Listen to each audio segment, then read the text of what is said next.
Facebook live में आप लोगों का स्वागत है।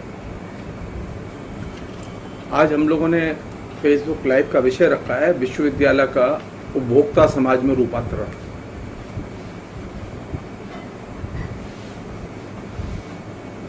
जैसा कि मैंने कहा था कि हम विश्वविद्यालय की स्थिति को लेकर और उसकी कल्चर को लेकर जो स्थितियां बनी हैं उसे लेकर हम कुछ वे बातें करेंगे जो बातें अमूमन हमारे यहाँ नहीं होती, जो एकेडमिक्स के लोग भी नहीं करते, उसे इग्नोर करते हैं।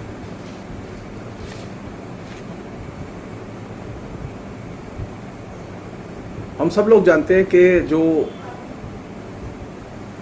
हमारे विश्वविद्यालय हैं उन विश्वविद्यालयों में दो तरह के विश्वविद्यालय हैं। एक वे हैं जो कि प्राइवेट क्षेत्र में आए हैं और दूसरे वे हैं जो कि सरकारी क्षेत्र में, केंद्र और राज्य सरकारों के अधीन जिनका प्रशासन है। विश्वविद्यालयों में जो परिवर्तन घटे हैं उन परिवर्तनों को समझने के लिए जरूरी है कि हम पहले ये जानें कि जो हमारी जो शिक्षा है उस शिक्षा का जो ढांचा है, उस शिक्षा के ढांचे को निर्मित करने में हमारे संविधान की समझ क्या है।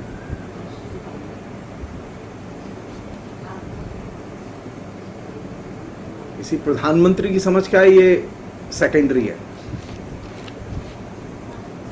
शिक्षा नीति की समझ क्या है, ये भी सेकेंडरी है। तो हमारा जो संविधान है वो ऐसी शिक्षा पर पाबंदी लगाता है जो शिक्षा जो गैर बराबरी को महत्व देती हो या गैर बराबरी पैदा करती हो। हमारा संविधान ऐसी शिक्षा का निषेध करता है और उस पर पाबंदी लगाने की बात करता है जो कि सामाजिक आर्थिक वैषम्य पैदा करती हो। हमारा संविधान जो है पितृसत्ता के दृष्टिकोण के प्रचार का निषेध करता है, उस पर पाबंदी लगाने की मांग करता है कि विश्वविद्यालयों में पितृसत्ता की शिक्षा नहीं होनी चाहिए। हमारा संविधान जो है शिक्षा के क्षेत्र में भाषाई, सांस्कृतिक और धार्मिक भेदभाव की शिक्षा का भी निषेध करता है, उस पर पाबंदी की बात करता है।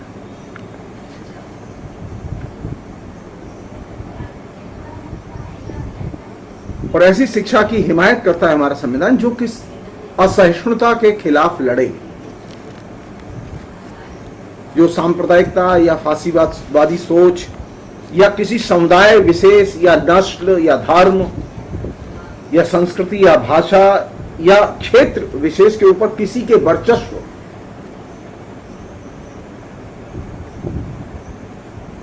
की जो शिक्षा हिमायत करे उसका वो निषेध करता है। यहां तक कि विकलांग लोगों पर सामान्य लोगों के वर्चस्व का भी वह निषेध करता है। तो हमारी जो शिक्षा है उसका ये एक नट शेल में बेसिक पर्सपेक्टिव है जो कि संविधान में उल्लिखित है।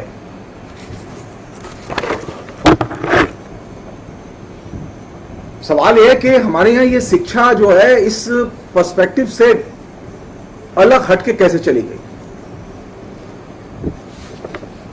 नरेंद्र मोदी की सरकार ने क्या किया, इसकी मैं इस बातचीत के अंत में चर्चा करूंगा। लेकिन ये जो संविधान में उल्लिखित लक्ष्य है, इस उल्लिखित लक्ष्य को क्या हमारा जो शिक्षा का ढांचा है वो हासिल कर पाया। कुछ जो मोटी मोटी सच्चाइयां हैं जिनको के कायदे से देखेंगे तो बहुत सारी चीजों को लेके आंख खुलेगी। सच्चाई क्या है?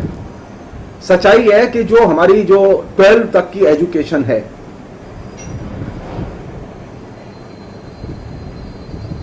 तो पहली कक्षा से 12वीं कक्षा तक आते आते मात्र 12 से लेके 15% विद्यार्थी या 1-2% बड़े हैं ये कर सकते हैं कि 15 से लेकर 17% विद्यार्थी ही 12 को क्रॉस कर पाते हैं, बाकी सब ड्रॉप आउट हो जाते हैं।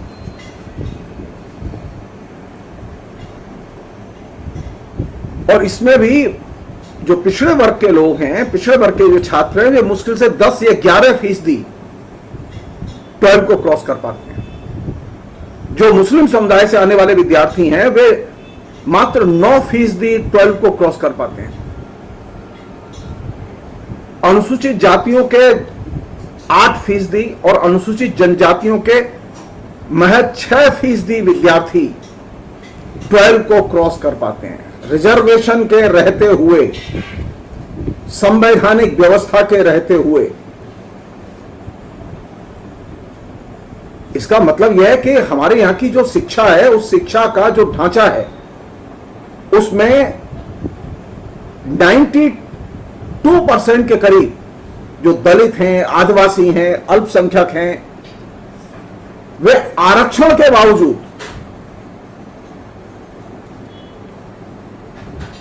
ट्वेल्व क्रॉस नहीं कर पाते। तो जो लोग आरक्षण को लेकर इतना हायतवा मचाए हुए हैं और कह रहे हैं कि आरक्षण से बहुत संतुष्टिकरण और तुष्टिकरण हुआ है, वे एकदम झूठ बोल रहे हैं, क्योंकि शिक्षा के आंकड़े बताते हैं कि 92% के करीब दलित और आदिवासी वो 12 क्रॉस नहीं कर पाते।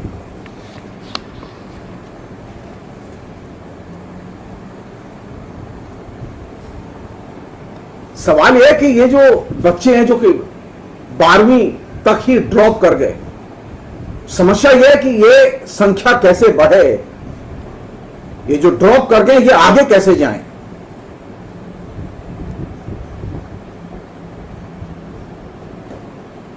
यहीं पर सवाल आता है कि क्या हमारे यहां शिक्षा नीति ने इन वर्गों के बच्चों के आगे विकास की संभावनाओं को प्रशस्त किया या और कम किया।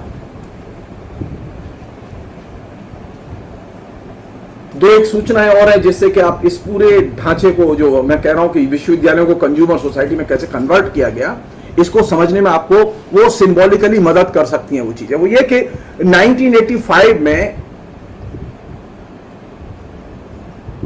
शिक्षा मंत्रालय को मानव संसाधन मंत्रालय में कन्वर्ट किया गया,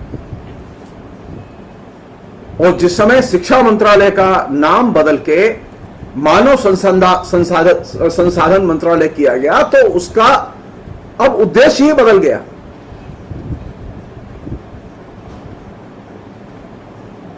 और यह साधारण परिवर्तन नहीं था, यह नाम मात्र का परिवर्तन नहीं था, बल्कि यह एक बहुत ही बुनियादी नीतिगत परिवर्तन था।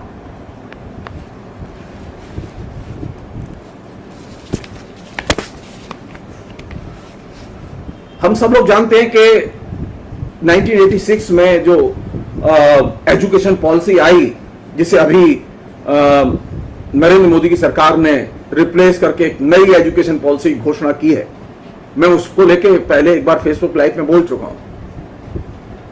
वो 1986 में जो एजुकेशन पॉलिसी आई, उसको बाद में 1992 में संशोधित किया गया, और यह वह एजुकेशन पॉलिसी है जो कि पूरी की पूरी शिक्षा व्यवस्था को, उसके लक्ष्य को, उसके उद्देश्य को वो बुनियादी तौर पर बदल देती है। मेरा नरेंद्र मोदी से सिर्फ एक ही सवाल है कि उनका कांग्रेस को लेकर विरोध जायज है, कांग्रेस से उनकी राजनीतिक दुश्मनी भी जायज है। सवाल यह है कि कांग्रेस ने जिस नीतियों को आधार बना के शिक्षा नीति का निर्माण किया था 1986 में, नरेंद्र मोदी ने क्या उन बुनियादी नीतियों को और लक्ष्यों को अपनी नई पॉलिसी में छोड़ दिया? जी नहीं, बल्कि बढ़ चढ़ के उसमें और आगे गुणात्मक तौर पर छलांग लगाई है।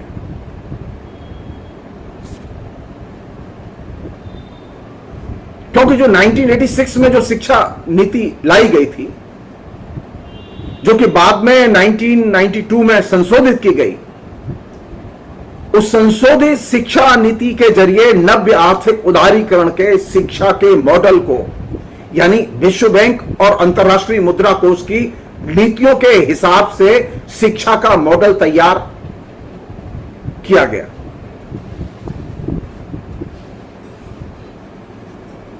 और यही वह बहुत बड़ा डिपार्चर था जिसने कि बहुस्तरीय भेदभावपूर्ण शिक्षा संरचनाओं को, शिक्षा नीति को हिंदुस्तान में संप्रसारित किया। क्योंकि ये जो 1986 की जो शिक्षा नीति थी, जिसके चेयरमैन पीएन श्रीवास्तव हुआ करते थे, जवाहरलाल नेहरू विश्वविद्यालय के वाइस चांसलर थे। संयोग की बात थी, जिस समय ये पॉलिसी डॉक्यूमेंट रिलीज हुआ उस समय मैं स्टूडेंट यूनियन का प्रेसिडेंट था। उस समय भी हमने बहुत तीखी आलोचना की थी इसकी कि ये एकदम शिक्षा में पलीता लगाने वाली नीति है। दुर्भाग्य से पीएन श्रीवास्तव आज जिंदा नहीं है, लेकिन पूरी शिक्षा व्यवस्था में पलीता लग चुका है।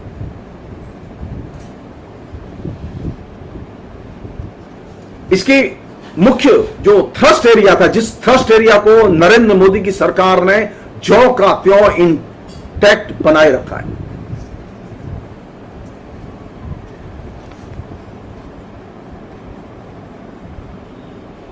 मसलन उस समय यह कहा गया कि करीब 3 लाख के करीब स्कूल थे जो कि निचले दर्जे पर, मतलब गरीबों की बस्तियों में, गांव में, छोटे छोटे इलाकों में, मोहल्लों में नॉन फॉर्मल एजुकेशन का काम करते थे। और इस तरह के नॉन फॉर्मल एजुकेशन के सैकड़ों सेंटर्स की उस समय स्थापना भी की गई।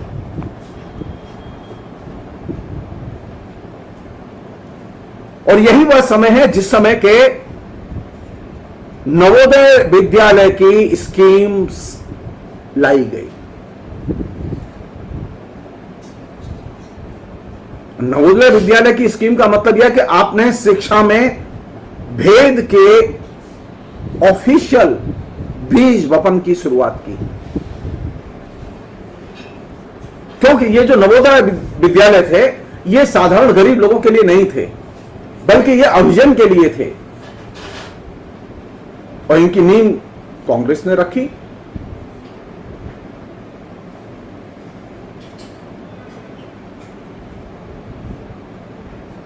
और वे जो नॉन फॉर्मल एजुकेशन के जो सेंटर्स थे, जिनकी संख्या 3 लाख के करीब थी,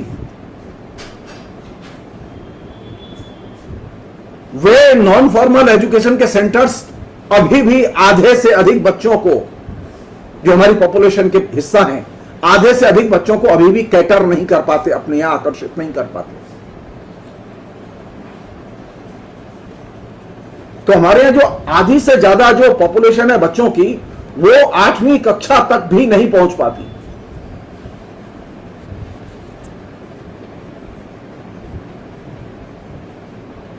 पहली बार ऐसा हुआ है कि स्कूल में, नवोदय विद्यालय खुलने के बाद में पहली बार ऐसा हुआ कि मेरिट से एडमिशन की स्कूलों में परंपरा का श्री गणेश हुआ। और बताइए, बच्चों में मेरिट।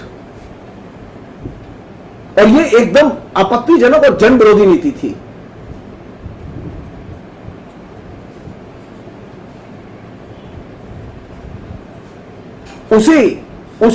उसी एजुकेशन पॉलिसी के एजेंडे में, जिसको के 1992 में संशोधित किया गया,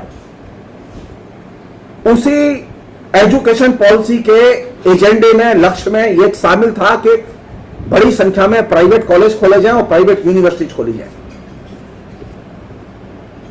ऑटोनॉमस कॉलेज खोले जाएं। और उससे उसकी शुरुआत हुई।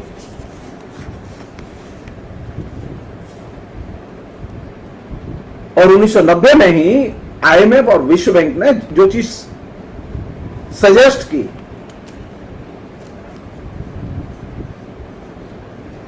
वो थी कि किसी भी तरह से आप अपनी जो एजुकेशन पॉलिसी है उसको संरचनात्मक समायोजन के नाम पर निर्मित करें। और उनकी सिफारिश थी कि शिक्षा, स्वास्थ्य और सामाजिक कल्याण के क्षेत्रों में सरकारी खर्च घटाया जाए। आप जस्ट गौर कीजिए, 91, 92 से लेकर आज तक इन 3 क्षेत्रों में, शिक्षा के क्षेत्र में, स्वास्थ्य के क्षेत्र में और सामाजिक कल्याण के क्षेत्र में, सरकारी खर्च घटाए या बढ़ाए। नरेंद्र मोदी ने तो एकदम कंप्लीट उसे रसातल में पहुंचा दिया है।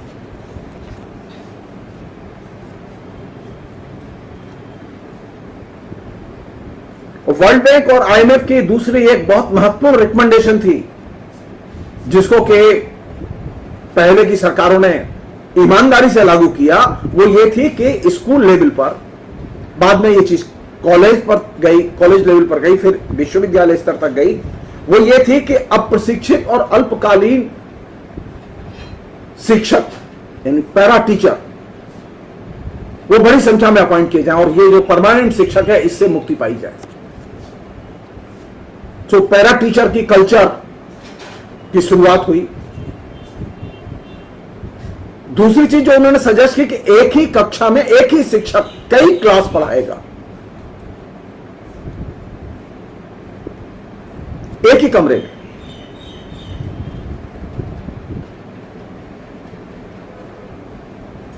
और थर्ड जो महत्वपूर्ण शिक्षा थी वो ये बहुस्तरीय जो भेदभावपूर्ण शिक्षा है उसका विकास किया जाए। और फोर्थ जो बहुत इंपॉर्टेंट चीज थी वो ये कि जो पाठ्यक्रम है उन पाठ्यक्रमों को साक्षरता और अंक ज्ञान तक सीमित किया जाए, खासतौर पर स्कूलों के पाठ्यक्रम को। और जो हमारा जीडीपी है उस जीडीपी का हिस्सा उसकी तुलना में शैक्षिक बजट उसमें लगातार कटौती की जाए। तकरीबन सभी केंद्र सरकारों ने और सभी राज्य सरकारों ने ईमानदारी से विश्व बैंक और आईएमएफ की इन सिफारिशों का पालन किया और इसका परिणाम यह निकला कि बंगाल से लेकर उत्तर प्रदेश तक जो स्कूली शिक्षा थी, जो सरकारी स्कूलों की शिक्षा थी, वो पूरी तरह से ध्वस्त हो गई।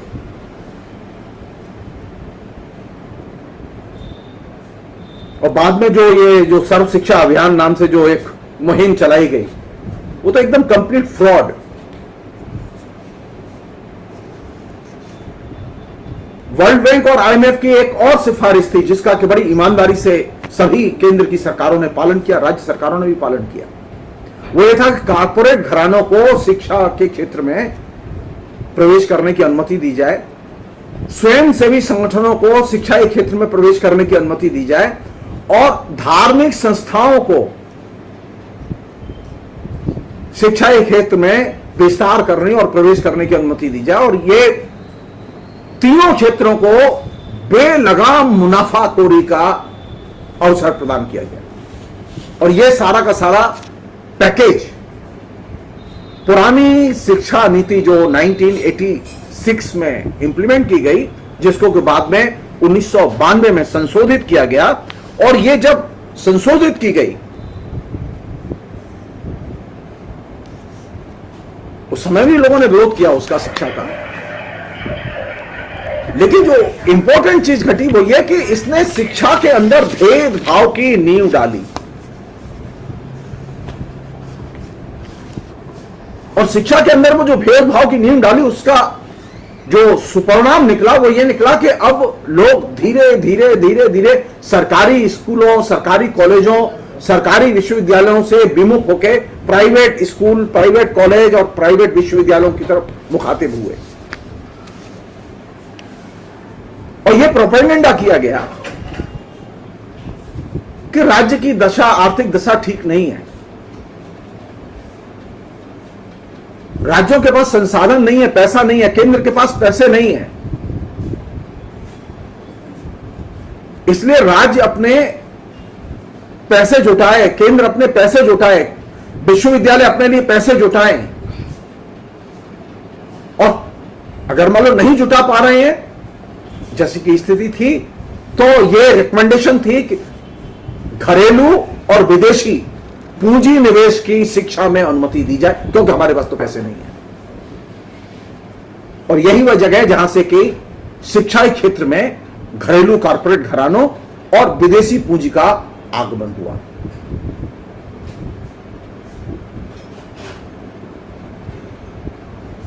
एक और चीज जो तेजी से घटी, क्योंकि 1905-6 में 2004 में जब मनमोहन सिंह बने तो मनमोहन सिंह की सरकार को लेफ्ट फ्रंट सपोर्ट करता था। तो 2005-6 में ये जो 1992 की जो पॉलिसी थी, उस 1992 की पॉलिसी में कई अमेंडेड करके विधेयक पार्लियामेंट से पास किए गए, और ये वे विधेयक थे जिनके जरिए शिक्षा के पूंजीवादीकरण या कारपोरेटीकरण और विदेशी निवेश के लिए उन्हें खोल दिया गया। और यह वह जगह है जहां से कि शिक्षा के क्षेत्र से प्रैक्टिकली 90% जनता को एकदम खदेड़ के बाहर कर दिया गया।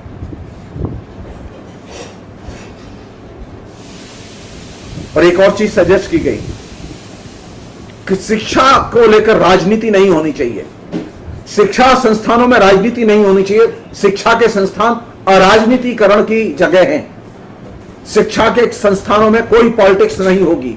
तो नए जो प्राइवेट यूनिवर्सिटी कॉलेज आए और जो चल रहे थे सरकारी, उन सब में एक सिरे से एंटी पॉलिटिक्स कैंपेन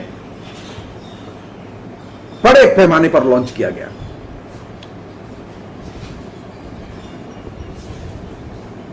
और ये जो 2005-6 में जो अमेंडमेंट किए गए,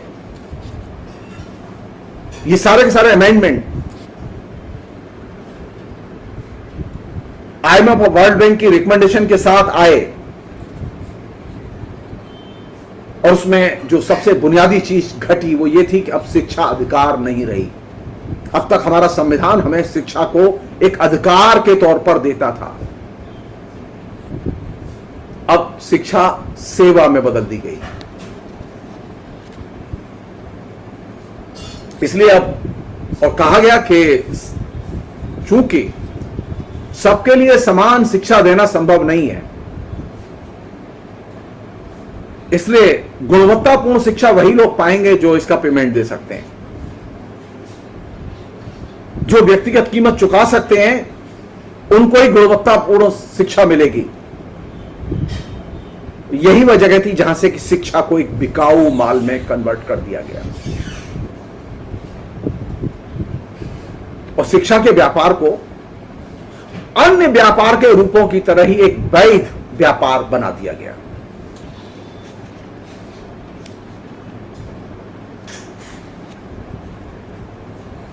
मूल समस्या यह थी कि हमारे पास में मात्र 15-17% बच्चे थे जो कि 12वीं तक आते थे। ज्यादातर बच्चे नीचे ही ड्रॉप कर जाते थे। जरूरत थी इस बात की कि शिक्षा का विस्तार होता और कोशिश यह होनी चाहिए थी कि जो बच्चे ड्रॉप कर जाते हैं वे भी ऊपर आए और शिक्षा में पार्टिसिपेट करने की संख्या बढ़े।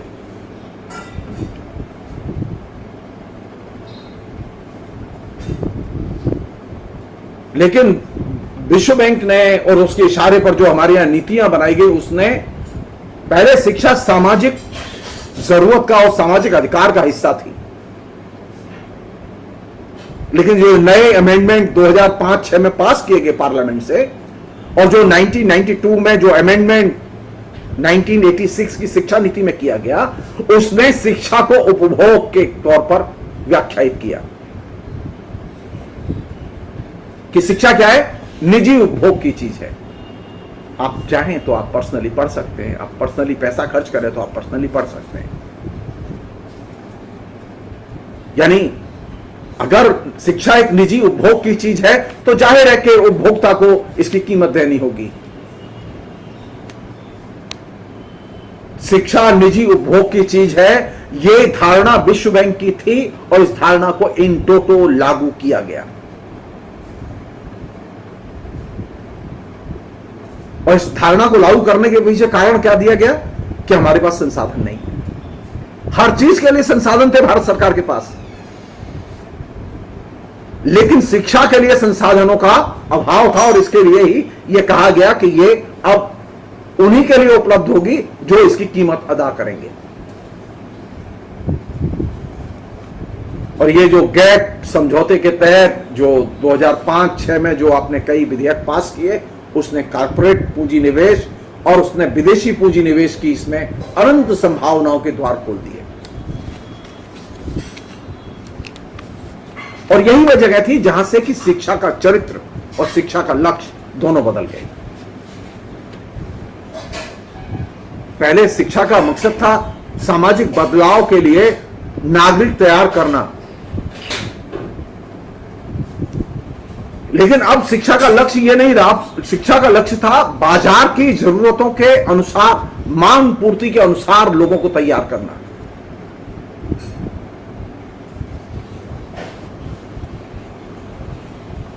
अब ज्ञान और तथ्य और उनकी जानकारी, सामाजिक बदलाव ये महत्वपूर्ण नहीं रह गए।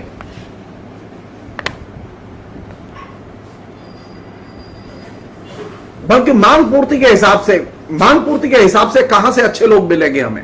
बाजार में जरूरत है हमें टैलेंटेड इंजीनियर की, टैलेंटेड मैनेजमेंट के लोगों की, कहां मिलेंगे? सो मांग पूर्ति के लिहाज से जब शिक्षा को देखा जाने लगा तो कहा जाने लगा कि मांग पूर्ति के लिहाज से तो बढ़िया बच्चे तो मिलते हैं प्राइवेट संस्थानों में। और यही वह जगह थी जहां से कि निजी संस्थानों की तरफ युवाओं को प्रेरित किया गया, जाने के लिए मजबूर किया गया। और कहा गया कि सार्वजनिक संस्थानों की तुलना में, सार्वजनिक विश्वविद्यालयों की तुलना में जो निजी विश्वविद्यालय और निजी संस्थान है वो ज्यादा बेहतर शिक्षा देते हैं। जबकि वास्तविकता यह है कि अभी तक 1991-92 के बाद और उसके बाद 2005-6 में जो अमेंडमेंट किया गया, उसके बाद जो पूंजी निवेश हुआ है, जितने भी विश्वविद्यालय खुले हिंदुस्तान में प्राइवेट,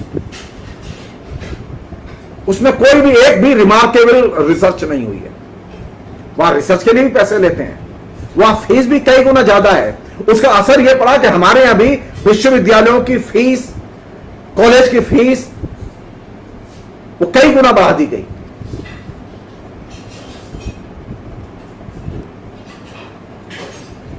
और ये जो कई गुना जो फीस बढ़ी, उसके तर्क क्या थे? जो वो कर रहे हो उसका पेमेंट तो देना ही होगा। और जब उपभोग कर रहे हो उसका पेमेंट जब आपको देना ही होगा, तो अब देखना होगा कि ये जो नया जो परिवेश और जो नया परिदृश्य बना है वो किससे बना है? कौन सी चीज ऐसी जिसने किस नए परिदृश्य को निर्मित किया है? यानी आप एक तरफ विश्व बैंक और अंतर्राष्ट्रीय मुद्रा कोष के इशारे पर शिक्षा नीति का बेसिक ढांचा, बेसिक कॉन्सेप्ट आपने निर्मित किया, जिसको कि मौजूदा सरकार भी कैरी कर रही है। खाली उसने नाम और लेबल बदल दिए, लेकिन कॉन्सेप्ट बुनियादी चौंकाते और इंटैक्ट रखा है। क्या सिफारिश थी उनकी? उनकी सिफारिश यह थी कि शिक्षा का निजीकरण करो और शिक्षा में जो खर्च है, स्वास्थ्य में जो खर्च है, सामाजिक कल्याण के कार्यों पर जो सरकारी खर्च है उसको घटाओ, उसे खत्म करते जाओ। अब जरा एक नजर डाल लीजिए कि जो अभी लेटेस्ट बजट निर्मला सीतारमण ने पेश किया पार्लियामेंट में, मोदी सरकार ने जो पेश किया, उस बजट पर जरा एक हल्की सी 1-1.5 मिनट रोशनी डाल लीजिए आप।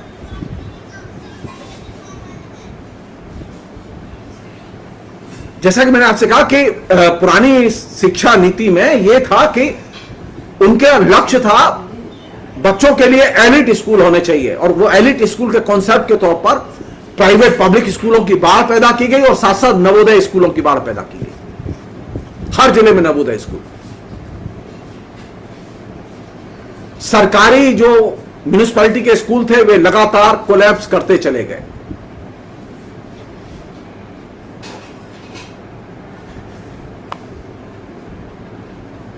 अब मोदी जी का बजट देखिए। अब आप मोदी जी कैसे विश्व बैंक की, अंतर्राष्ट्रीय मुद्रा कोष की और मनमोहन सिंह के जमाने में बनाई गई, कांग्रेस के जमाने में बनाई गई जो एडॉप्ट की गई जो नीति है, बुनियादी नीति है, जिसका के लक्ष्य है सरकारी बजट में शिक्षा, स्वास्थ्य और सामाजिक कल्याण के कार्यों पर खर्च में कटौती करना। हमें देखना होगा कि मनमोहन सिंह और उनके पहले जो परंपरा शुरू हुई, नरेंद्र मोदी उस परंपरा को आगे ही ले जा रहे हैं या उससे हटके काम कर रहे हैं? आपको तो हमेशा इससे परेशानी होती है कि कांग्रेस के लोग सॉफ्ट हिंदुत्व कैसे करते हैं। कांग्रेस के लोग सॉफ्ट हिंदुत्व करते हैं, लेकिन नरेंद्र मोदी सख्ती के साथ नव्य आर्थिक उदारीकरण की नीतियों को, जो कि कांग्रेस के जमाने में बनी हुई थी, उनको लागू करते हैं। तो कौन सी चीज खतरनाक है? सॉफ्ट हिंदुत्व भी खतरनाक है और ये जो कठोरता से नव्य आर्थिक उदारीकरण की जो नीतियां, वर्ल्ड बैंक की जो नीतियां हैं, वे भी खतरनाक है। नरेंद्र मोदी ने जो अभी लेटेस्ट बजट 2021-22 का जो बजट पार्लियामेंट में पेश किया, उनके वित्त मंत्री ने, उनकी एक स्कीम है राष्ट्रीय उच्चतर शिक्षा अभियान की। राष्ट्रीय उच्चतर शिक्षा अभियान की योजना में नरेंद्र मोदी की सरकार ने 86% की कटौती की है। यही तो विश्व बैंक की डिमांड थी। यानी 2019-20 में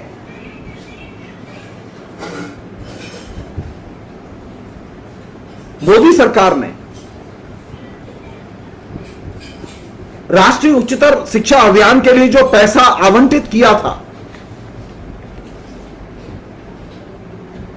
उसे घटा के मात्र अब 300 करोड़ कर दिया।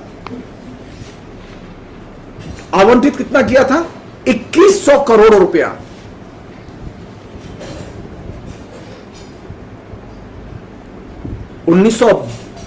2019-20 में 2100 करोड़ रुपया और 2020-21 में मात्र 300 करोड़ रुपया।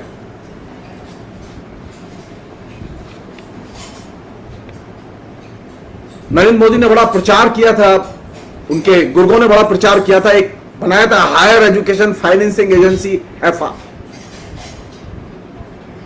जिसका बजट पिछले साल था 2200 करोड़ रुपए, जो इस साल घटा के सिर्फ 1 करोड़ रुपया कर दिया। हाइफा से कोई भी विश्वविद्यालय अपने लिए कर्ज ले सकता था, लेकिन अब कर्ज लेंगे कहां से? वो 1 करोड़ रुपया है।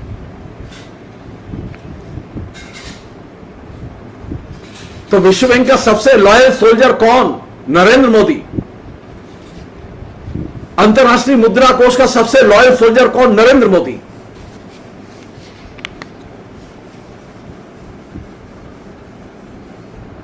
और अगर डाटा देखें, 2016-17 में राष्ट्रीय उच्चतर शिक्षा अभियान के लिए 1416 करोड़ रुपए आवंटित किए गए। 2018-19 में 1393 करोड़ रुपए आवंटित किए गए। 2019-20 में 1380 करोड़ रुपए आवंटित किए गए और 2020-21 में सिर्फ 1300 करोड़ रुपए आवंटित किए गए। यह वह पैसा है जो यूनिवर्सिटी कॉलेजों के लिए, यूनिवर्सिटियों के लिए खासतौर पर दिया जाता था। अब 300 करोड़ में सिर्फ हिंदुस्तान के सारे विश्वविद्यालयों को अनुदान देगा नरेंद्र मोदी। इसका सारे देश की शिक्षा पर असर पड़ेगा, विश्वविद्यालय की शिक्षा पर असर पड़ेगा। कहां जाएंगे लोग?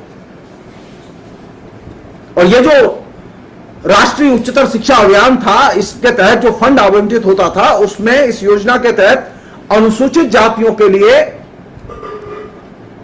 पहले, यानी इस साल से पहले 412 करोड़ रुपए रखे गए थे, जो अब घटकर सिर्फ 50 करोड़ रुपए रह गए। अनुसूचित जनजाति के लिए पहले 2 से 22 करोड़ रुपए रखे गए थे, जो अब घटकर सिर्फ 25 करोड़ रुपए रह गए। नरेंद्र मोदी का अनुसूचित जाति, अनुसूचित जनजाति प्रेम देखिए।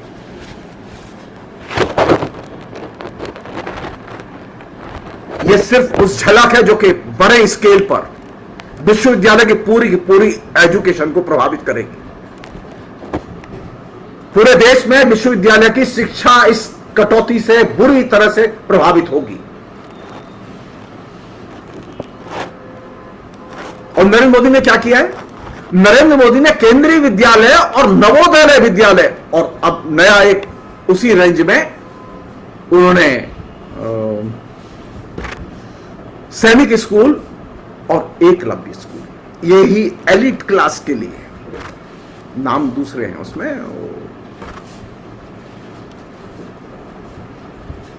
इसका बजट बढ़ाया गया है, लेकिन सरकारी स्कूलों में पूरे देश में लाखों स्कूल हैं सरकारी, उनमें से नरेंद्र मोदी की सरकार सिर्फ 1500 स्कूल की गुणवत्ता को दुरुस्त करने के लिए पैसा खर्च करेगी। सिर्फ 1500, 140 करोड़ की आबादी में नरेंद्र मोदी की सरकार सिर्फ 1500 स्कूलों की गुणवत्ता पर ध्यान देगी।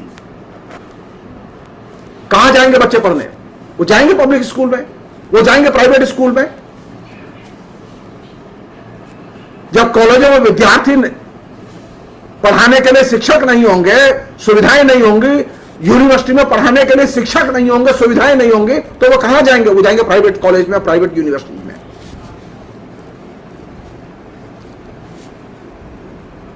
ये आपके रिसेंट बजट की स्थिति है। और ये क्यों किया गया? क्या मिलेगा इससे इनको?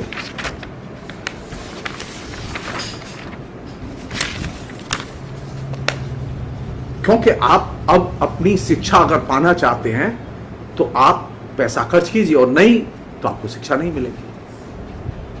विश्व बैंक यही तो कह रहा था कि शिक्षा तुम्हारा अधिकार नहीं है। शिक्षा को अगर पाना है तो पैसा खर्च करो, शिक्षा मिलेगी।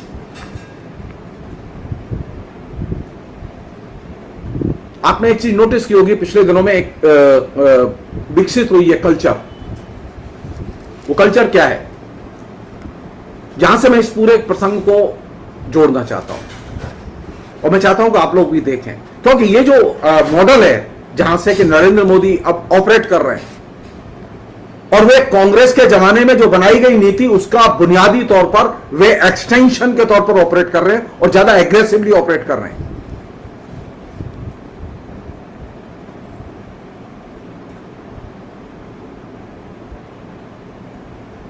अब शिक्षा वही पाएगा जो कि खर्च कर सकेगा। तो आपने देखा होगा कि आपके जीवन में ये जो हमने कहा ना कंज्यूमर कल्चर, कंज्यूमर सोसाइटी, क्यों कहा हमने? वो हमने इसलिए कहा कि अब एक ऐसे फेज में पूरी की पूरी इकोनॉमी चल रही है लंबे समय से। समाज विज्ञान के लोग और दूसरे लोग इस बात पर ध्यान दे रहे हैं, और वो कह रहे हैं कि ये एक तरह से एक नए किस्म की जीवन शैली में जो परिवर्तन आया उसके साथ में शिक्षा का परिवर्तन जोड़कर देखा जाना चाहिए। सो नए किस्म की जीवन शैली कौन सी आई है हमारे बीच में?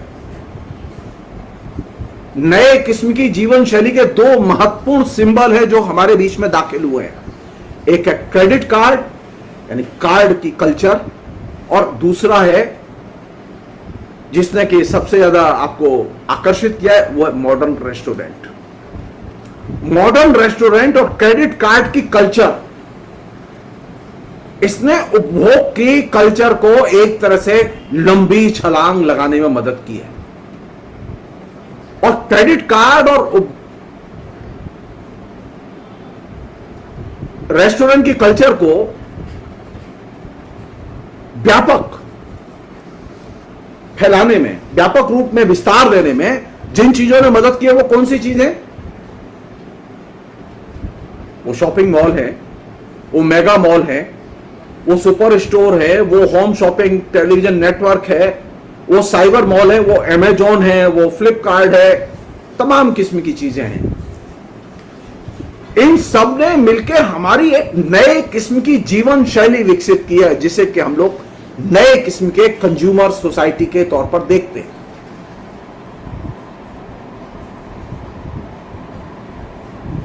और ये वे चीजें हैं जो कि आपकी मॉडर्न कंज्यूमर कल्चर को बना रही हैं।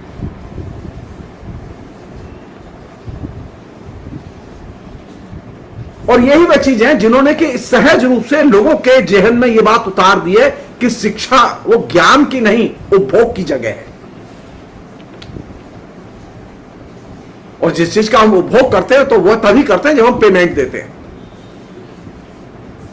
तो पेमेंट दो, एजुकेशन लो। तो ये जो मास कल्चर का और ये जो उपभोक्ता समाज का जो बृहत्तर परिप्रेक्ष्य जो आपके इर्द गिर्द परिवेश निर्मित किया गया, उस परिवेश ने उपभोग की संस्कृति को पैदा किया, आपकी जीवन शैली का हिस्सा बनाया, और उसने फिर शिक्षा को एक नॉर्मल जो कि आपका अधिकार था उसे उसने सेवा में और उपभोग में कन्वर्ट कर दिया। अब शिक्षा किस चीज के लिए? ज्ञान के लिए नहीं, उपभोग के लिए। तो जो यूनिवर्सिटीज नई जो खुली, वो यूनिवर्सिटीज आप देखिए और आपको बिल्कुल लगेगा कि वो किसी अच्छे मॉल से कम नहीं है। आप एमईटी यूनिवर्सिटी जाइए और दूसरी यूनिवर्सिटी जाइए, तमाम किस्म के और सेंटर्स जाइए, तो आपको लगेगा कि ये बिल्कुल एकदम मॉल कल्चर से मिलते जुलते हैं। वहां हर तरह की बड़ी आधुनिक व्यवस्था है, हर चीज बिल्कुल एकदम एकदम झकाझक मिलेगी आपको। वहां जब लोग जाते हैं तो वो देखते हैं कि हमारा अगर बेटा यहां दाखिला लेगा तो उसे क्या सुविधाएं मिलेंगी, तो वो लोग बताते हैं क्या क्या सुविधाएं मिलेंगी। क्लास कैसी होती है, क्लास कैसी नहीं होती है, इन डिटेल्स में मैं नहीं जाना चाहता, लेकिन एक नई कल्चर पैदा हुई, वो ये कि शिक्षा व्यवस्था को उपभोग के रूप में देखा जाए और उपभोक्ता के रूप में विद्यार्थी अपने को देखे। अब विद्यार्थी अपने को विद्यार्थी के रूप में नहीं देखता, बल्कि वह एक कंज्यूमर के तौर पर देखता है। वह देखता है कि वह जहां दाखिला ले रहा है, जहां वो पेमेंट दे रहा है, वहां पेमेंट के बदले उसे क्या सेवाएं मिल रही हैं।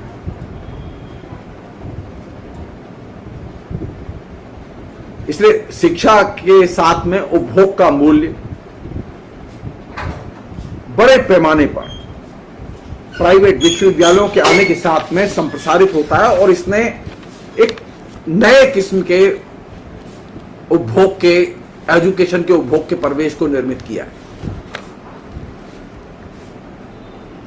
और ये जो परिवेश है, ये जो बाहर का जो जीवन है, वो बड़ा बोरिंग है। जो सरकारी विश्वविद्यालय, उनमें बहुत बोरिंग लाइफ है।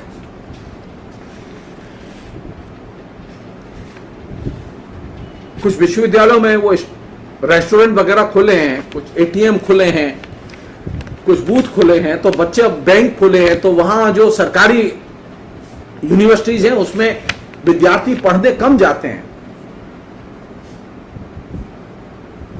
उनके आवागमन के केंद्र के तौर पर अभी सबसे ज्यादा आकर्षित करने वाली बिल्डिंग परिवेश कहां का है?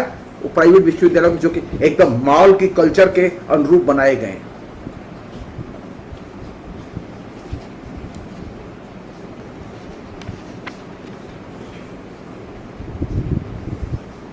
तो ये जो उपभोक्ता के तरह विद्यार्थी अपने को देखे, तो वहां फिर उसकी ये मुश्किल होती है कि उसे खर्च करना है, उसके बदले में सेवा लेना।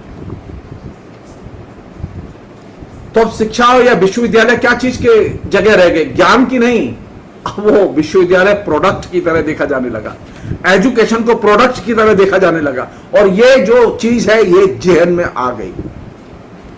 और ये जो मास्टर है, जो प्रोफेसर है, ये कौन है? ये उस प्रोडक्ट का सेल्समैन है। अब ये प्रोफेसर नहीं है।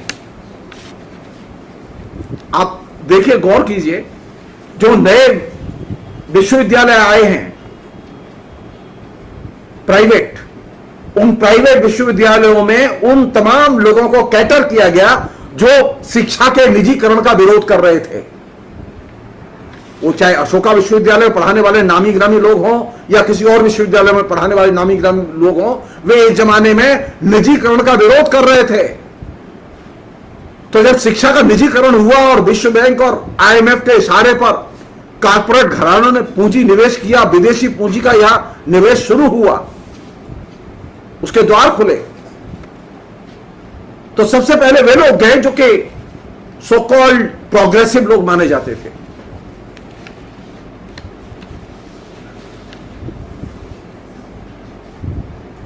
हमें अच्छा लगे या न लगे, लेकिन अब लोगों में विश्वविद्यालय की नहीं, प्रोडक्ट की चेतना बढ़ रही है। कहां कौन सा प्रोडक्ट अच्छी सेवा देता है?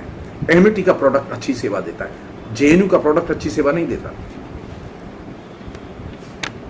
जेएनयू के बच्चों की फीस इसी तर्क के आधार पर बढ़ाई गई जिसकी कि मैंने आपसे चर्चा की है।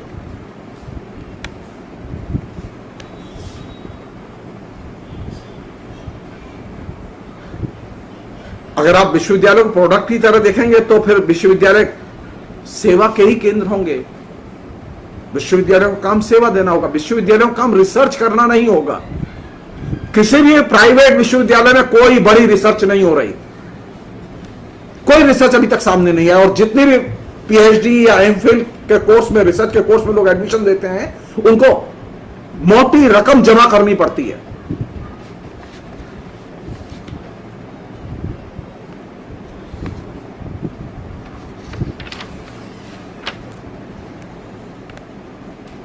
हमारे यहाँ जो सरकारी विश्वविद्यालय, उन सरकारी विश्वविद्यालय में थोड़ा सा एक फर्क है कि अभी भी वहां जो क्राउड है, वहां जो शिक्षक हैं, उनका एक वर्ग है जो कि नई जो कंज्यूमर कल्चर है उसके अनुरूप वह सेवा अभी देने में असमर्थ है, उसका एटीट्यूड नहीं है। वहां जो विद्यार्थी भी आता है उसका भी कंज्यूमर का एटीट्यूड नहीं है। वो आता है डिग्री लेने के लिए कि किसी तरह डिग्री मिल जाए। तो वहां न तो शिक्षक का सेवा देने का भाव है, न विद्यार्थी का सेवा लेने का भाव है, बल्कि उल्टा है। पूरा फ्यूडलिज्म और सेमी फ्यूडलिज्म विश्वविद्यालयों की शिक्षा में हावी है।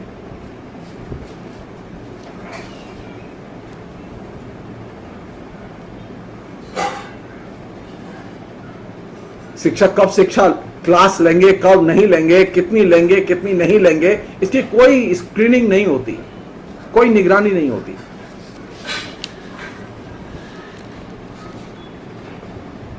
शिक्षक की जो क्लास है उसकी गुणवत्ता की कोई निगरानी नहीं होती।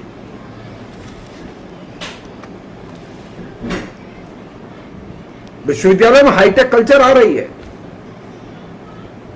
जगह जगह कंप्यूटर इंस्टॉल कर दिए गए, जगह जगह माइक्रोफोन लगा दिए गए, जगह जगह स्क्रीन लगाई जा रही है, हाईटेक स्क्रीन लगाई जा रही है। और अब जो कोरोना काल आया तो उसमें तो हर शिक्षक हाईटेक हो गया, तो वह अब इंटरनेट से सीधे क्लास ले रहा है।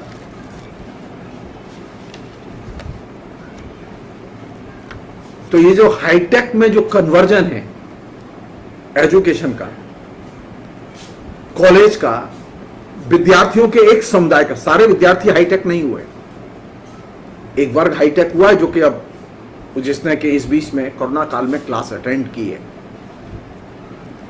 और वो हाईटेक के जरिए ही क्लास अटेंड की है।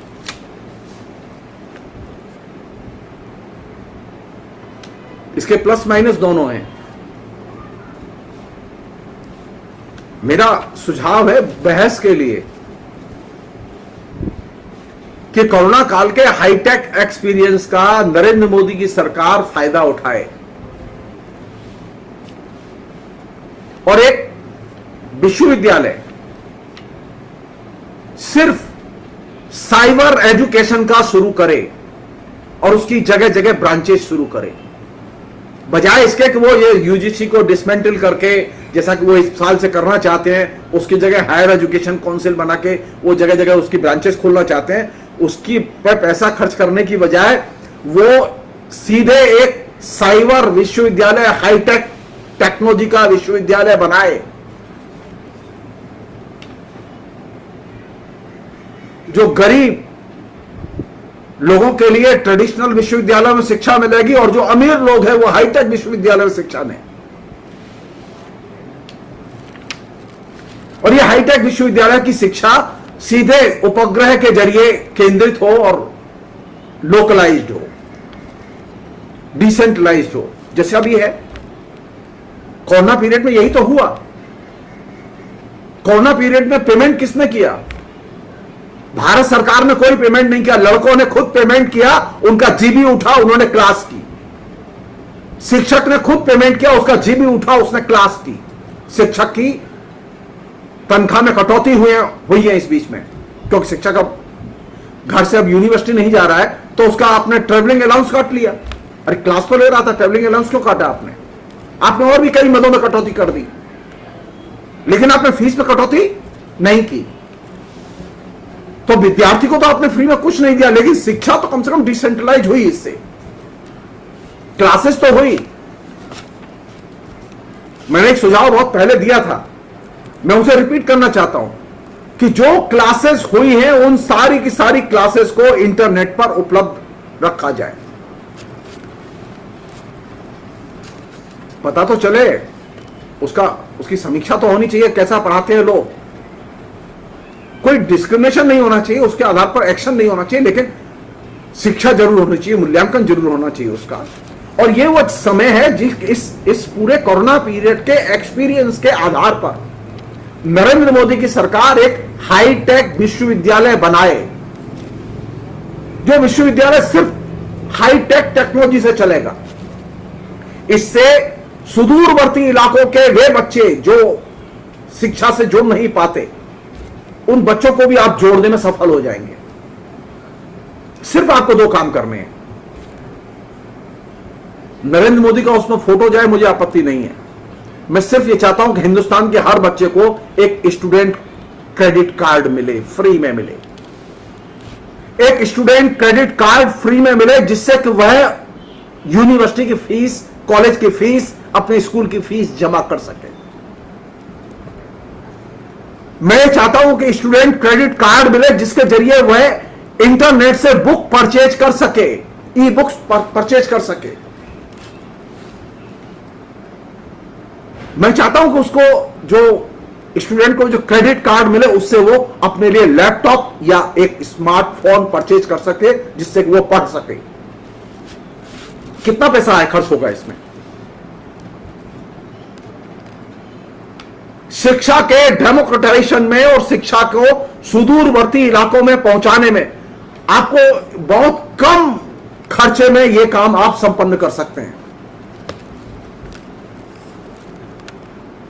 मेरी शिक्षक संघों से भी अपील है कि वे ये डिमांड करें कि हमें भारत सरकार एक हाईटेक विश्वविद्यालय बनाए, जो कि सैटेलाइट से संचालित हो और पूरा कंप्यूटराइज्ड हो और पूरा हाईटेक से जुड़ा हो। और जरूरी शर्त एक ही है, हमारे पास में ई लाइब्रेरी हो, और उन ई लाइब्रेरीज के जरिए विद्यार्थी सहज रूप से अपने स्टूडेंट कार्ड के जरिए पेमेंट देके फ्री में शिक्षा ले सकें। और वो स्टूडेंट कार्ड एक नॉमिनल चार्ज पर, 10-15 रुपए के चार्ज पर वो विद्यार्थी को दिया जाए।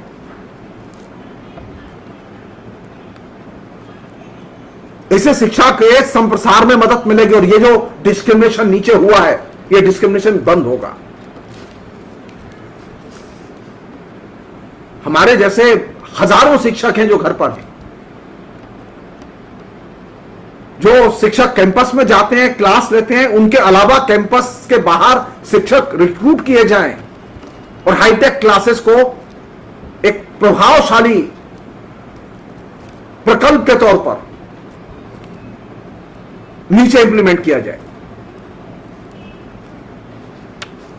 और इसके लिए बिल्कुल बाकायदा कोई सेंट्रलाइज प्लानिंग नहीं होगी, इसकी सेंट्रलाइज कम्युनिकेशन होगा। और हर विश्वविद्यालय के अपने कोर्स होंगे, हर विश्वविद्यालय के अपनी लोकल डायलेक्ट के लैंग्वेज के कोर्स होंगे, उसके अलग अलग लैंग्वेज में उसकी शिक्षा की व्यवस्था होगी, और यह काम सैटेलाइट के जरिए किया जाना चाहिए। जब हम कंज्यूमर कल्चर को मान ही चुके हैं, जब हम हाईटेक पैराडाइम में दाखिल हो ही चुके हैं, तो क्या हाईटेक पैराडाइम में क्या डेमोक्रेटाइजेशन की संभावनाएं नहीं है? हाईटेक पैराडाइम में भी डेमोक्रेटाइजेशन की संभावनाएं हैं।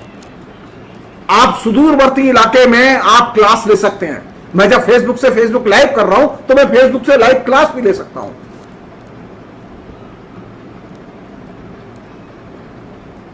भारत सरकार को क्या परेशानी है इसमें? शर्त एक ही है, विद्यार्थी के पास में अपने मिनिमम इंटरनेट खर्च के लिए उसके पास में एक कार्ड होना चाहिए, और वो कार्ड फ्री होना चाहिए। जैसे आप स्कॉलरशिप देते हैं, आप विद्यार्थी को, हर विद्यार्थी को स्कॉलरशिप के तौर पर स्टूडेंट कार्ड फ्री दिया जाए। शिक्षा के डेमोक्रेटाइजेशन और संप्रसार के लिए यह बेहद जरूरी है। हाईटेक सोसाइटी में जब आप दाखिल हो चुके हैं, कंज्यूमर सोसाइटी में आप दाखिल हो चुके हैं, आप कंज्यूमर सोसाइटी से बाहर निकलना नहीं चाहते, तो हम ये चाहते हैं कंज्यूमर सोसाइटी में भी बहुत सारे ऐसे डेमोक्रेटिक ऑप्शंस हैं जो कि जनता का भला कर सकते हैं। जो विद्यार्थी कैंपस में क्लास करना चाहते हैं वो कैंपस में जाएं, कैंपस खुले रहने चाहिए, कैंपस में क्लासेस होनी चाहिए। लेकिन जो विद्यार्थी हाईटेक के जरिए क्लास करना चाहते हैं, उनके लिए हाईटेक की क्लासेस की नियमित व्यवस्थाएं होनी चाहिए।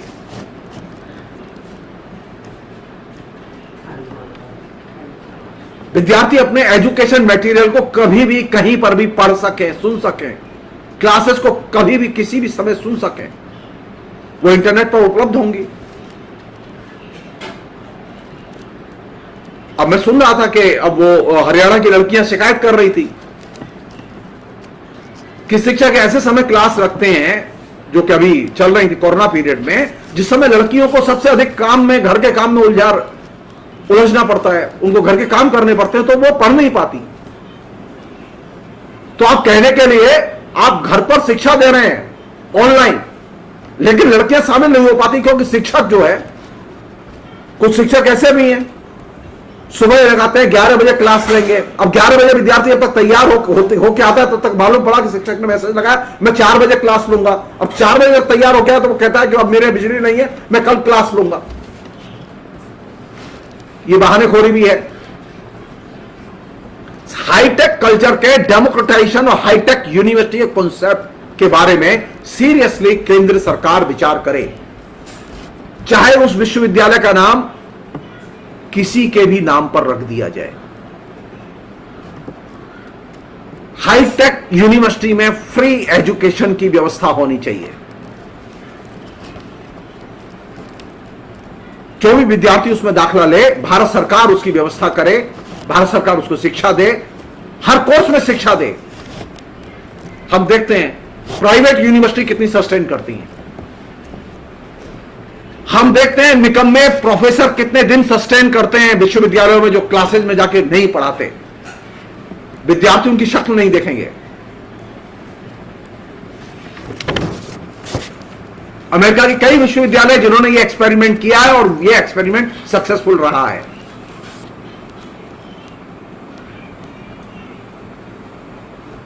उसके इंफ्रास्ट्रक्चर पर थोड़ा पैसा खर्च हो सकता है, हाईटेक यूनिवर्सिटी के निर्माण पर, उसके सैटेलाइट, इन सब के खर्च, लेकिन वह जो टोटल अभी आप जिस तरह से खर्चा कर रहे हैं उसकी तुलना में वह खर्चा बहुत कम होगा। आप एक शिक्षक को बुलाइए, उसे बढ़िया से 5,000 रुपया दीजिए, 10,000 रुपया दीजिए, उससे एक पीरियड कराइए। आप महीने में 10 पीरियड कराइए, उसे 1 लाख रुपए मिलेंगे, लेकिन आपको 1 लाख रुपए में हजारों लाखों विद्यार्थियों के लिए उसका लेक्चर मिलेगा।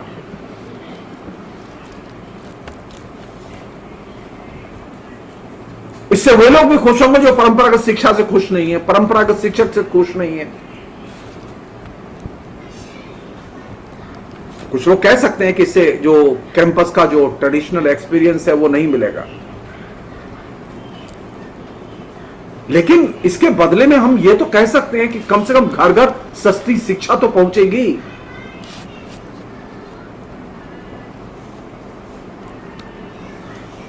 यह सच है कि अधिकांश विद्यार्थी कैंपस शिक्षा के पक्ष में है, लेकिन आपने 70 साल में सारे विद्यार्थियों के लायक कैंपस नहीं बनाए, सारे विद्यार्थियों के लायक स्कूल नहीं बनाए, सारे विद्यार्थियों के लायक कॉलेज नहीं बनाए। लेकिन हाईटेक ने आपको यह अवसर दिया है कि आप सारे विद्यार्थियों के लिए मुफ्त में शिक्षा उपलब्ध करा सकते हैं, कम से कम खर्चे में शिक्षा उपलब्ध करा सकते हैं। तो आपने जो शिक्षा को खरीदने की जो मनोदशा तैयार की है, उस मनोदशा को मैं चाहता हूं उसका लोकतांत्रिकीकरण किया जाना चाहिए। सैटेलाइट शिक्षा के जरिए, टीवी के जरिए, वीडियो टेप के जरिए, कंप्यूटर आदि के जरिए, कंप्यूटर कम्युनिकेशन के जरिए इस शिक्षा का प्रसार हो सकता है। और आपको सिर्फ एक काम करना है, सिर्फ विद्यार्थी के लिए एक स्टूडेंट कार्ड इशू करना है, क्रेडिट कार्ड। उस क्रेडिट कार्ड के बल पर वो अपनी फीस दे सके, अपनी रीडिंग मटेरियल खरीद सके, अपने लिए जरूरत की जो मिनिमम चीजें हैं शिक्षा से जुड़ी उनको परचेज कर सके, मसलन मोबाइल फोन, लैपटॉप, ये परचेज कर सके, बजाय इसके कि आप लैपटॉप इलेक्शन में चुनावी वायदे के तौर पर बांटे और वोटों का मैनिपुलेट करें। यह काम बीजेपी भी कर चुकी है, दूसरी पार्टियां भी कर चुकी हैं। विद्यार्थियों का हक है, जब समाज हाईटेक में दाखिल हुआ है तो विद्यार्थियों का हक है कि उनके पास में हाईटेक के इंस्ट्रूमेंट हो और सरकार उन्हें फ्री में दे।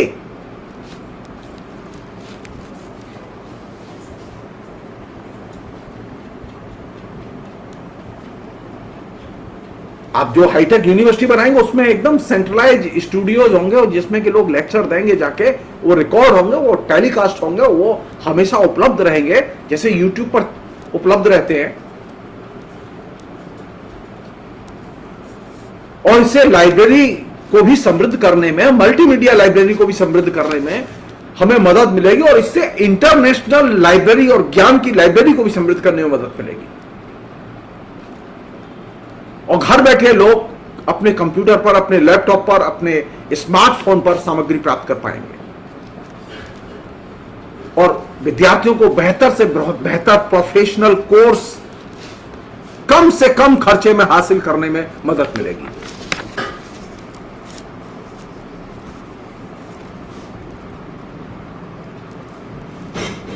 मैं रिपीट कर रहा हूं कि जो हाईटेक शिक्षा है, इस हाईटेक शिक्षा को अभी तो आपने क्या किया कि अभी जो हाईटेक जो आपने ऑनलाइन शिक्षा दी, इसमें किसका खर्च हुआ?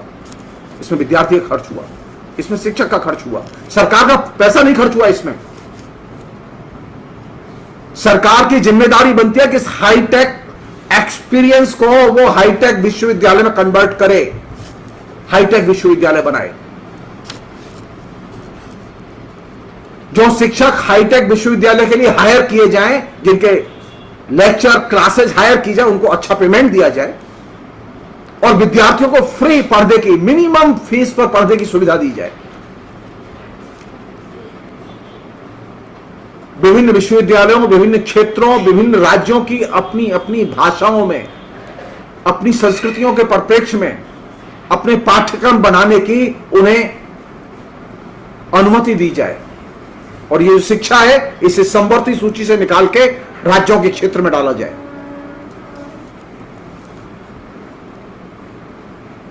जो हाईटेक विश्वविद्यालय होंगे उनका लक्ष्य होगा अधिक से अधिक ज्ञान लोगों तक पहुंचाना, नए ज्ञान को पहुंचाना।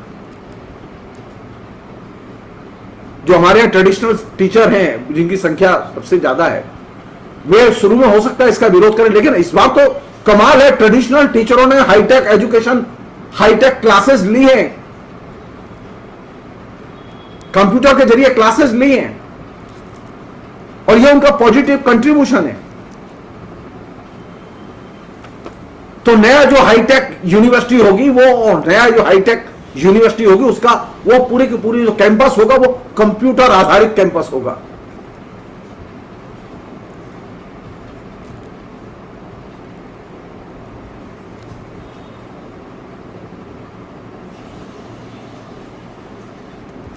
या हम ये कहते हैं साइबर कैंपस होगा, वर्चुअल कैंपस होगा, ये भी कह सकते हैं।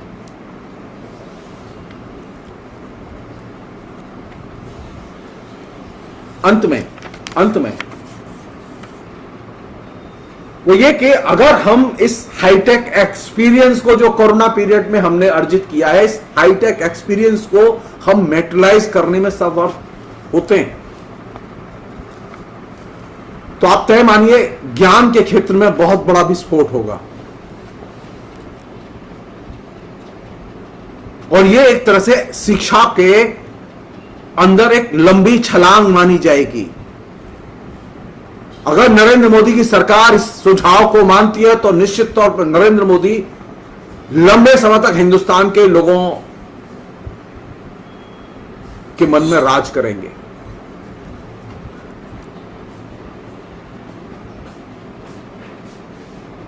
सब जगह राशन मिल सकता है, एक राशन एक राष्ट्र का नारा लगाया जा सकता है, तो यार एक हाईटेक यूनिवर्सिटी नहीं खोली जा सकती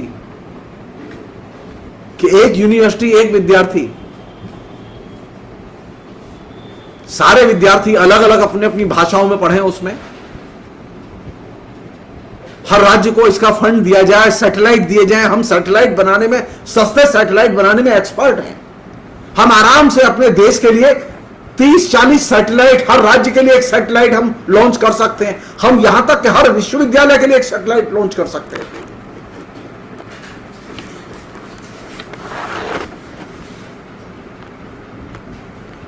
तो नया नारा क्या होना चाहिए? इस कंज्यूमर सोसाइटी के ऑल्टरनेटिव के तौर पर नया नारा होना चाहिए, एक देश, विविधतापूर्ण शिक्षा और हाईटेक शिक्षा। सस्ती शिक्षा, सबके लिए शिक्षा।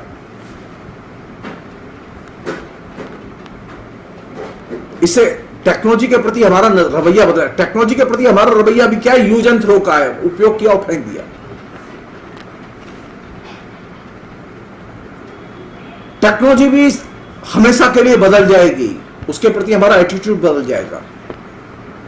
और ये जो समय आधारित जो केंद्रित जो शिक्षा है, सुबह क्लास होनी है 10 बजे, शिक्षक दौड़ के जा रहा है, विद्यार्थी दौड़ के आ रहा है, ये जो समय आधारित क्लास है, जैसे क्लास में आए करना है वो करे, लेकिन जो लोग हैं, जो लड़के हैं बाजार में काम कर रहे हैं, कहीं असंगठित क्षेत्र में काम कर रहे हैं, कोई लड़का मनरेगा में काम कर रहा है, कोई फल की सब्जी की दुकान पर काम कर रहा है, कोई गरीब लड़का है, वह लड़का कैसे पढ़ेगा? वह जब फुर्सत होगी पढ़ लेगा। तो ये जो समय से बधा हुआ जो कॉन्सेप्ट था शिक्षा का, ये बदल जाएगा। और अब शिक्षा प्रोफेसर पर निर्भर नहीं होगी।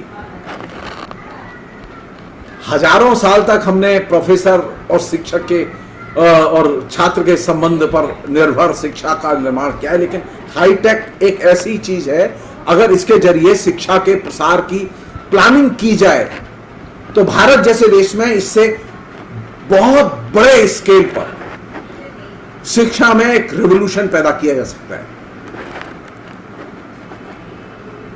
और ये क्लासरूम का जो प्रभुत्व है और क्लासरूम में जो शिक्षक का प्रभुत्व है, ये प्रभुत्व खत्म हो सकता है।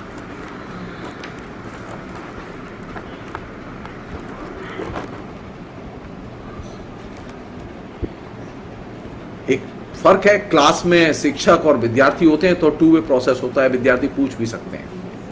लेकिन हाईटेक एजुकेशन में ये दिक्कत होगी कि ये टू वे प्रोसेस नहीं होगा, वन वे प्रोसेस होगा।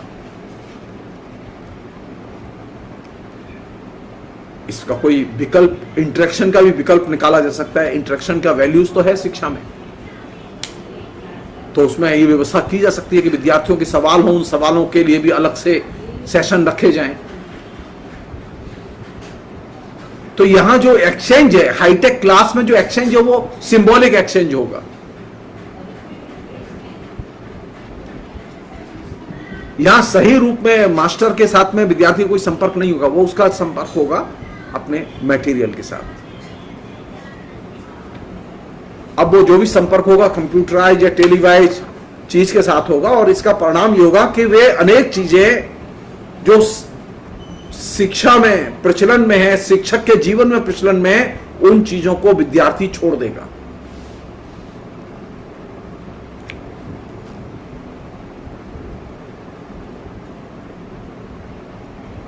ये भी कह सकते हैं कि इसमें एक पॉसिबिलिटीज तो है कि ये एक तरह से कंप्यूटराइज जो कम्युनिकेशन है, ये एक तरह से माइंडलेस एफर्ट्स की तरह सामने आएगा। विद्यार्थी सामने होता है तो शिक्षक के लिए दिमागी कसरत करनी पड़ती है, लेकिन यहां कोई कसरत नहीं करनी होगी। तो मैं चाहता हूं कि हाईटेक शिक्षा तो हो, उसके लिए हाईटेक स्मार्ट कार्ड जारी किया जाए विद्यार्थियों के लिए, और सरकार इस हाईटेक विश्वविद्यालय के डिसेंट्रलाइज मॉडल को पूरे देश में लागू करे। शिक्षक समाज इस पहलू पर विचार करे। यह पूरी की पूरी शिक्षा नरेंद्र मोदी को जो एक तरह से फेवरेट चीज है ना, कैशलेस सोसाइटी, कैशलेस एक्सचेंज, ये पूरी की पूरी शिक्षा कैशलेस होगी। और जो कैशलेस है वो चेकलेस भी है, इसमें कोई चेक भी नहीं होगा। जो वैसी शिक्षा है, ट्रेडिशनल शिक्षा, उसमें चेक भी है, लेकिन इसमें कोई चेक नहीं होगा। जो कैशलेस है वो चेकलेस भी होगा। जो नया जो हाईटेक विश्वविद्यालय होगा वो चेकलेस होगा, उसमें चेकिंग की कोई व्यवस्था ही नहीं होगी। विद्यार्थी पढ़ रहा है कि नहीं पढ़ रहा है, उसके दिमाग में आ रहा है कि नहीं आ रहा है,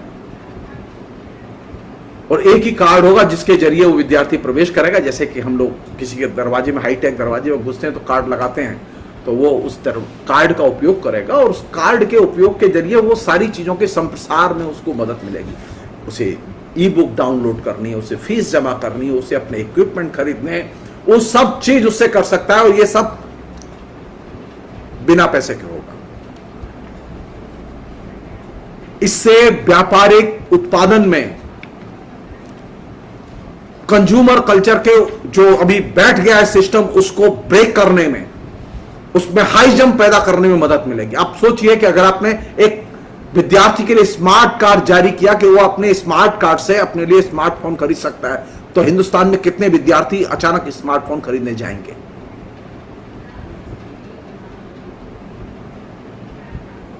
अभी स्थिति यह है कि आपको 80 करोड़ लोगों को, 80 करोड़ परिवारों को, आपको 80 करोड़ लोगों को आपको राशन देना पड़ रहा है, उनके पास खाने के लिए नहीं है। वो पढ़ेंगे कहां से बच्चे उनके?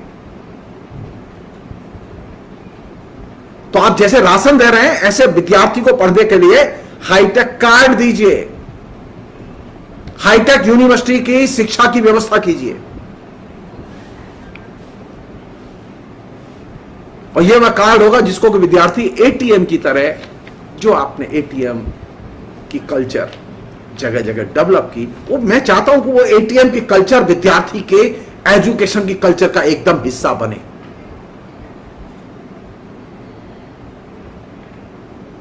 और ये हाईटेक यूनिवर्सिटी जो होंगी वो एक्चुअल में स्वाध्याय के केंद्र होंगी। विद्यार्थी का यहां सिर्फ इमेजों के साथ संबंध होगा और इस काम में बहुत कम खर्चा आएगा। तो अगर विश्वविद्यालयों को बचाना है और विश्वविद्यालयों के निजीकरण को बचाना है, भारत के मध्यवर्ग, निम्न मध्यवर्ग, गरीबों की जो एजुकेशन के नाम पर हो रही लूट से उनको बचाना है और सरकार को संविधान के प्रति अपने दायित्व को निभाना है, तो सरकार सबसे पहले, हम ये नहीं कह सकते कि हम कंज्यूमरिज्म को एकदम खत्म कर देंगे। मैं तो चाहता हूं कंज्यूमरिज्म रहे, लेकिन मैं चाहता हूं कंज्यूमरिज्म में ये जो कंज्यूमर है इसकी रक्षा की जाए। और यहां कंज्यूमर है विद्यार्थी, यहां कंज्यूमर के तौर पर जो प्रोडक्ट है, कंज्यूमर कल्चर के तौर पर प्रोडक्ट है, वो है शिक्षा। तो शिक्षा को हाईटेक शिक्षा में कन्वर्ट किया जाना चाहिए और यह फ्री होनी चाहिए, नॉमिनल चार्ज होना चाहिए। अगर कोई विद्यार्थी दाखिला लेता है तो आप उससे 2 रुपया ले लें, इससे ज्यादा फीस नहीं होनी चाहिए। 2 रुपया 3 रुपया फीस लें, उसके कार्ड से लें आप।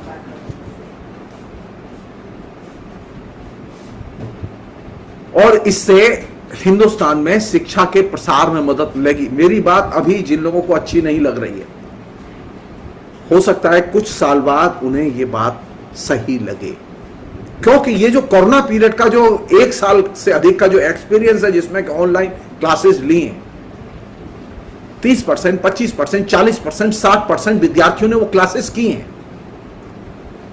इसको एक सॉलिड पॉलिसी स्टैंड के तौर पर कन्वर्ट किया जाना चाहिए। और यही वह जगह है जहां से कि एक पैराडाइम शिफ्ट, या हम ये कहें कि जो वर्ल्ड बैंक और आईएमएफ की जो शिक्षा के निजीकरण की नीति है, उसका एक प्रत्युत्तर तैयार किया जा सकता है। विद्यार्थी पे करेंगे, लेकिन वो पे करेंगे अपने क्रेडिट कार्ड के जरिए। वो क्रेडिट कार्ड सरकार देगी, वैसे ही जैसे राशन कार्ड सरकार देती है। फिलहाल इतना ही। बहुत बहुत शुक्रिया, थैंक यू।